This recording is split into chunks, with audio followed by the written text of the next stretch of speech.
क्या अपील करना चाहेंगे अपने आपके माध्यम से? मैं ये कहता हूँ कि आप हमारा एडमिशन जल्दी से करवाएं क्योंकि हमारी पढ़ाई ख़राब होती है। नियम 134A के तहत दाखिला देने का मामला दर दर भटकने को मजबूर अभिभावक, चादर तान कर सोया प्रशासन। हरियाणा प्राइवेट स्कूल एसोसिएशन ने किया ऐलान, नियम 134A के तहत किसी भी कीमत पर नहीं देंगे दाखिला। अभिभावकों के लिए उम्मीद की किरण बने एडवोकेट कैलाश चंद। सामाजिक कार्यकर्ता व अधिवक्ता कैलाश चंद ने कहा, न्यायालय के आदेश की अवमानना नहीं कर सकते निजी स्कूल। अगर ऐसा किया तो निजी स्कूल के खिलाफ अवमानना का केस करेंगे दायर। जिला शिक्षा अधिकारी ने कहा, निजी स्कूल कभी भी ले सकते हैं अपना बकाया, दाखिला नहीं दिया तो करेंगे कार्रवाई। रेवाड़ी से राजकुमार की रिपोर्ट। आप हमारे चैनल को लाइक, सब्सक्राइब, शेयर करें। क्या नाम आपका? मेरा नाम अनिल कुमार है। मेरे बच्चे का दाखिला अलॉटमेंट लेटर आरपीएस स्कूल में सेकंड क्लास में हुआ है। मैंने अपने बच्चे की एसएलसी 17 तारीख को कटवा चुका हूं मैं। अब मेरा बच्चा कहीं का भी नहीं है। मैं 18 तारीख को स्कूल में गया सारे कागज़ों के लेके, तो उन्होंने ये बोला कि हमारे पास कोई लिस्ट नहीं आई है। मैं बैक वापस यहाँ पर आया बी ऑफिस में। बी ऑफिस वाले ने बोला हम 17 तारीख को यहाँ से मेल कर चुके हैं। मैं फिर वापस गया 18 तारीख को। 18 तारीख को उन्होंने बोले भाई वो है ना, उनकी हमारे पे सरकारी मैसेज अलग से आएगा, अलग से अलॉटमेंट लेटर हम पे आएगा जब हम बच्चों का करेंगे। फिर हम 19 को संडे पड़ गया, 20 को फिर हम गए, 20 को फिर हम कल जाके बोले हमारी एसोसिएशन की मीटिंग हो चुकी है, चाहे कोई कुछ भी कर लो, हम किसी का एडमिशन नहीं लेंगे। अभी आप यहाँ आए हैं तो क्या? अभी हम यहाँ आए हैं तो बीओ साहब ने बोला आप उनको कोई भी है ना उनसे लिखत में लाओ कि वो लिखत में दे, हम एडमिशन नहीं करेंगे। हमने उनसे पहले ही एडवांस रिक्वेस्ट की थी उन्होंने, लेकिन स्कूल वाले ने बोला हम लिखत में नहीं देंगे किसी को कुछ भी, जो बात है मौखिक बता रहे हैं आपको। अभी एडमिशन साहब से अब आपकी बात हुई है तो कहीं आप संतुष्ट हैं इनकी बातों से? जी हम तो वैसे सबसे संतुष्ट हो रहे हैं, लेकिन है ना संतुष्ट ऐसा संतुष्ट क्या करें जो डेट पास आए जा रही है और हम पीछे हटे जा रहे हैं। अगर ये 24 तारीख तक एडमिशन नहीं हुआ तो हम सारे पेरेंट्स मिलके 25 तारीख को अनिश्चितकालीन धरना देंगे, अनिश्चितकाल बच्चों के साथ देंगे धरना। हमारे बच्चों का भविष्य खराब होता जा रहा है। सरोज है सर, मेरा नाम सरोज है, मैं रेवाड़ी से हूँ। मैं स्कूल में जाती हूँ तो हमें सैटरडे को हम स्कूल में गए थे तो स्कूल वाले बोलते हैं कि मंडे को आना, टीसी लेके आना बच्चे के साथ में, आपके बच्चे का एडमिशन हो जाएगा। लेकिन हम वहाँ पे आज हम मंडे को जाते हैं तो वो स्कूल वाले कहते हैं कि हमारे 7 साल की फीस बकाया रह रही है, वो जब तक नहीं आएगी, जब तक हम नहीं देंगे एडमिशन बच्चों का। वो कह रहे हैं हमें 7 साल का खर्चा मुआवजा मिल जाएगा तो हम बच्चे को एडमिशन दे देंगे। अभी आप यहाँ आए तो यहाँ उन्होंने क्या कहा अधिकारी सर ने कहा है कि जैसे हम अब ये जो हमारे पास ये लेटर है इसको लेके जाओ, अगर वो एडमिशन नहीं करते हैं तो हम हमारे पास एप्लीकेशन लिखो, कार्रवाई करी जाएगी उनके साथ, स्कूल वालों के साथ। 34A के तहत मेरी बेटी का एडमिशन आरपीएस स्कूल घटाल मैनियावास में हुआ है।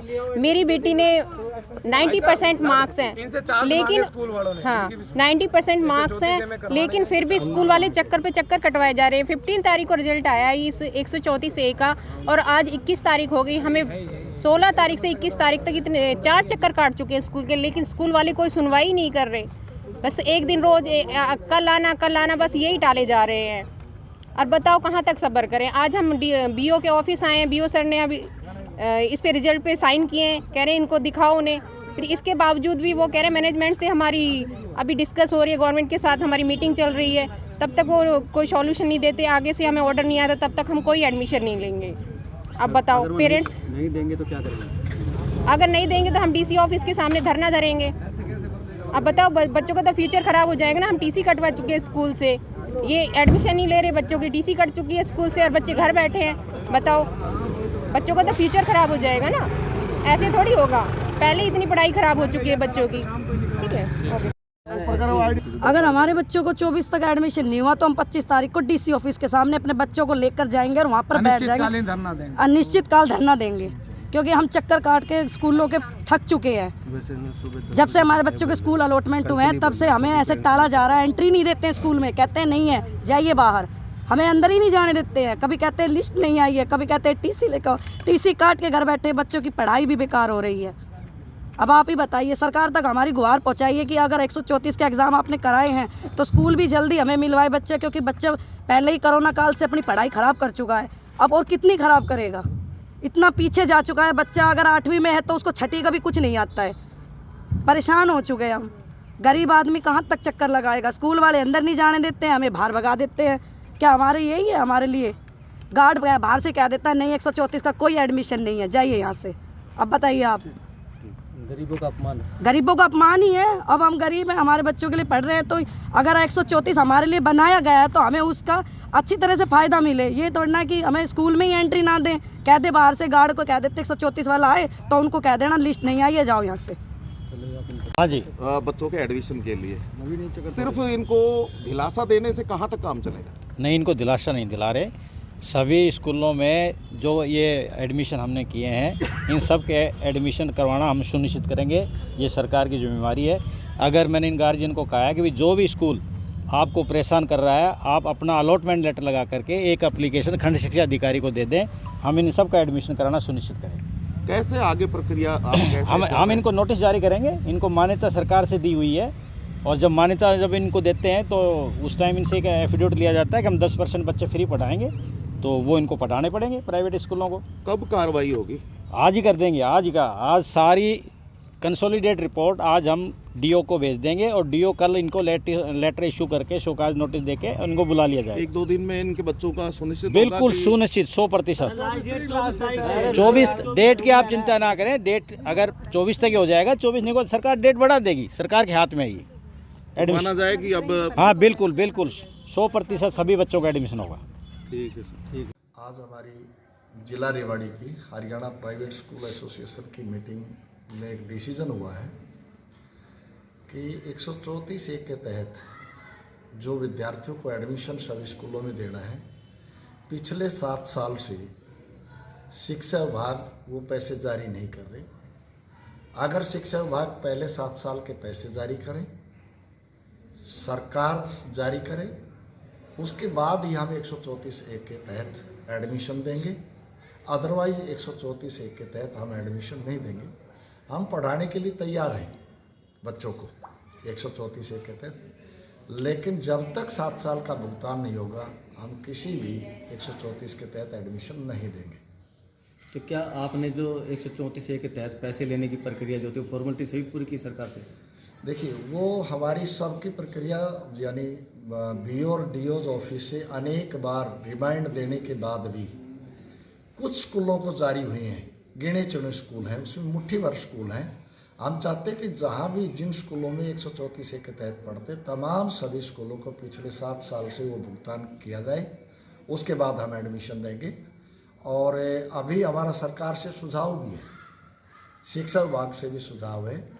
सरकार से हम मांग करते हैं एसोसिएशन कि जो विद्यार्थी आप गरीब बच्चों को हमारे पास पढ़ाना चाहते हैं, गरीब के पेरेंट्स के उनके अपने खाते में सीधा पैसा जाए उनके अकाउंट्स में, और पेरेंट्स उसके बाद अपने चॉइस के आधार पे, बच्चे की चॉइस के आधार पे जहाँ भी उनको पढ़ाना चाहते हैं, जिस स्कूल में पढ़ाना चाहते हैं उनको जो है पढ़ाए। हमें किसी प्रकार की कोई आपत्ति नहीं है, लेकिन सरकार अपने स्तर पर उनके अकाउंट्स में पैसे दे डालें ताकि हमें समय पर फीस मिले, अदरवाइज हम एडमिशन नहीं देंगे।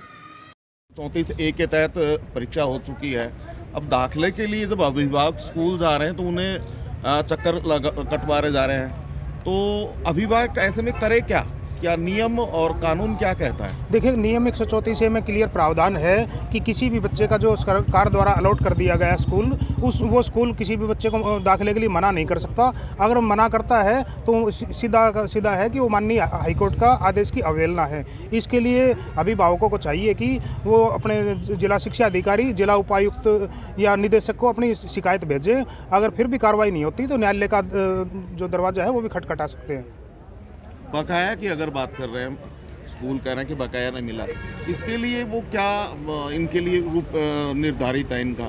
देखिएगा, ये स्कूल बार बार कह रहे हैं कि हमें 7 साल से पीछे का बकाया नहीं मिला है। इसमें स्पष्टीकरण मैं ये देना चाहूँगा कि कोई भी स्कूल जिनका कोई भी बकाया है वो अपना रिम्बर्समेंट के लिए सरकार बार बार कह रही है कि हमारे पास आएँ और रिम्बर्समेंट लें, परंतु ये स्कूल वाले खुद लेना ही नहीं चाहते, क्योंकि इनको डर है कि कहीं ऑडिट करेगी सरकार, और उस ऑडिट के डर से ये उस नियम 134(a) के रिम्बर्समेंट को लेना ही नहीं चाहते और मुद्दा बनाए रखना चाह रहे हैं। अगर बात कर ले सामाजिक के आपके पास अधिकारी सुन रहे हैं नहीं रहे, लोग अभिभावक डीओ के पास भी जा रहे हैं, डीसी के पास भी जा रहे हैं, वहाँ से हताश होकर आपके पास आ रहे हैं। तो ऐसे में उम्मीद की किरण कहीं ना कहीं आप दिखाई दे रहे हैं। तो ऐसे में आप क्या कर रहे हैं आगे? देखिएगा, हमारा सबसे पहला कदम यही है, जिन भी अभिभावकों की बच्चों की समस्याएं हैं सबसे पहले अधिकारियों के पास जाएं। अगर अधिकारी नहीं आते हैं, अगर उसमें कार्रवाई नहीं करते हैं तो फिर हम न्यायालय की तरफ रुख करेंगे और उनको न्याय दिलाने की कोशिश करेंगे।